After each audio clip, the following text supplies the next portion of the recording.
జగిత్యాల జిల్లా పెద్దాపూర్ గురుకుల పాఠశాలలో విద్యార్థులు వరుస పాముకాట్లకు గురవుతున్నారు. నిన్న ఓ విద్యార్థి పాముకాటుకు గురైన ఘటన మరొక ముందే ఇవాళ మరో విద్యార్థి పాముకాటుకు గురయ్యాడు. ఇవాళ ఉదయం యశ్విత్ అనే విద్యార్థి పామును కరిచింది. దాంతో హాస్టల్ సిబ్బంది హుటాహుటిన కోరుట్ల ప్రభుత్వాసుపత్రికి తరలించి చికిత్స అందిస్తున్నారు.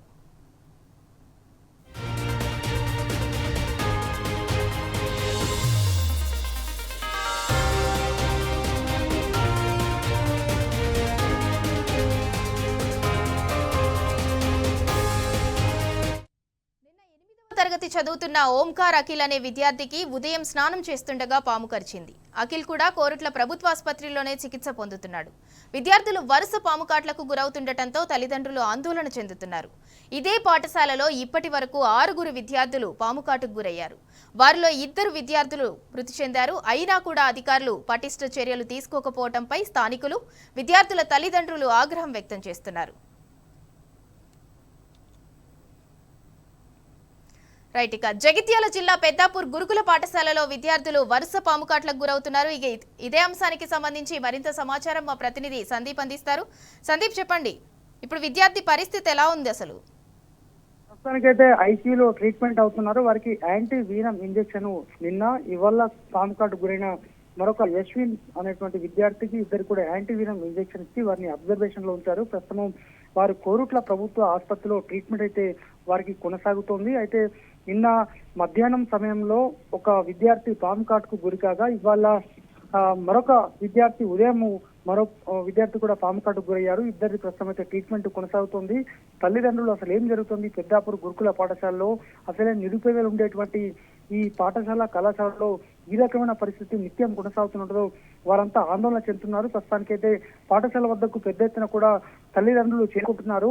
తమ పిల్లల పరిస్థితి ఏంటి అనేటువంటి దానిపైన వాళ్ళంతా కూడా చూస్తున్నారు. ఒక విద్యార్థికి అయితే చేతుకు 2 పాముకాట్లు ఉన్నాయి, మరొక విద్యార్థికి కూడా కాలుకు పాముకాట్లు ఉన్నాయి. ఇవన్నీ కూడా పాముకు సంబంధించిన ఆనవాళ్లే.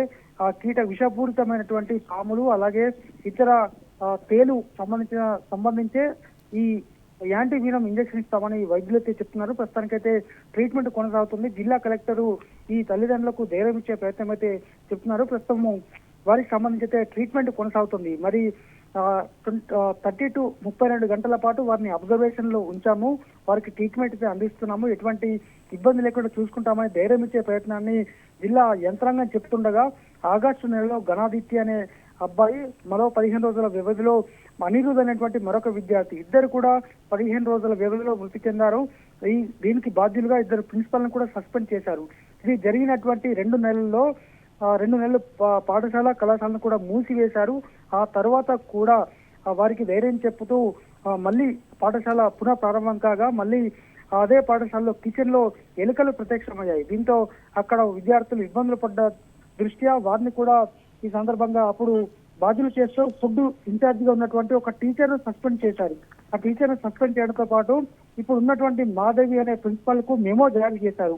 అయినప్పటికీ కూడా పరిస్థితి మారలేదు.